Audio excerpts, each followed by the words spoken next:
It is not controversial for us to stand up for transparency. It is not controversial for us to stand up for accountability. It is not controversial for us to stand up for truth. It is not controversial for us to stand up and call for justice for this little black baby named Kohen Wiley. Now we are going to take you to our top story this midday. Strong words you just heard there as the family of Kohen Wiley, that 1-year-old shot and killed at a Walmart in Senatobia. They're asking for an independent autopsy. And the family, along with civil rights attorney Ben Crump, as well as Memphis-based attorney Van Turner, making that announcement earlier this morning. And down in Senatobia is where we find our Ezekiel Telemaco, who was there for that presser and now joins us again live with what the family's asking for and how people are reacting. Ezekiel, what can you share with us?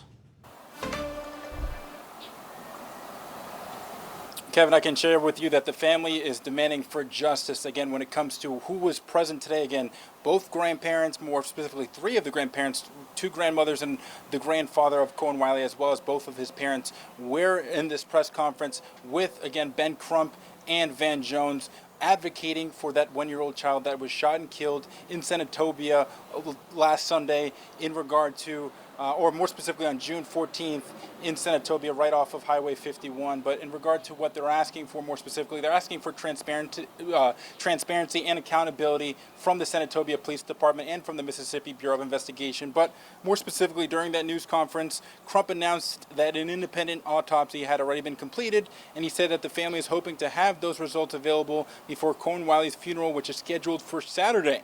Now, Crump also criticized the language in law enforcement report that he said described Kohen as a juvenile fleeing with 2 adults. He argued that the characterization is inappropriate just given the fact that Kohen was just 1 year old.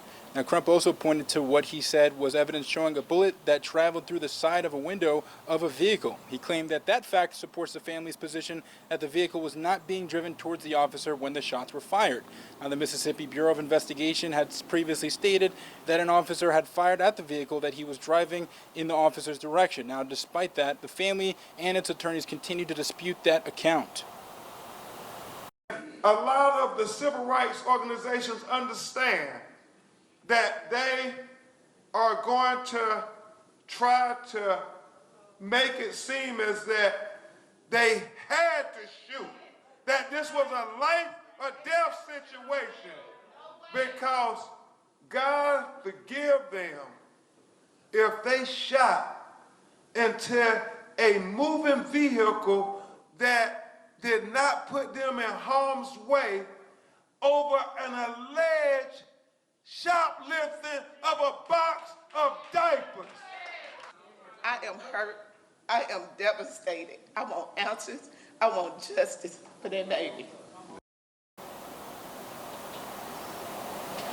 Now, the Mississippi Police Department, again, as well as more specifically the MBI, the Mississippi Bureau of Investigation, is continuing this investigation. And when they finish that investigation, they're going to send it over to the Attorney General of Mississippi to further review what took place in Senatobia on that specific date. But when it comes to, again, what you can expect, again, Kohen Wiley's funeral is expected to be on Saturday. Again, they want that autopsy before that funeral takes place. But we're going to continue to provide more updates when it comes to the death of 1-year-old Kohen Wiley. Reporting live in Senatobia, Mississippi, I'm Ezekiel Telemaco, ABC 24 News.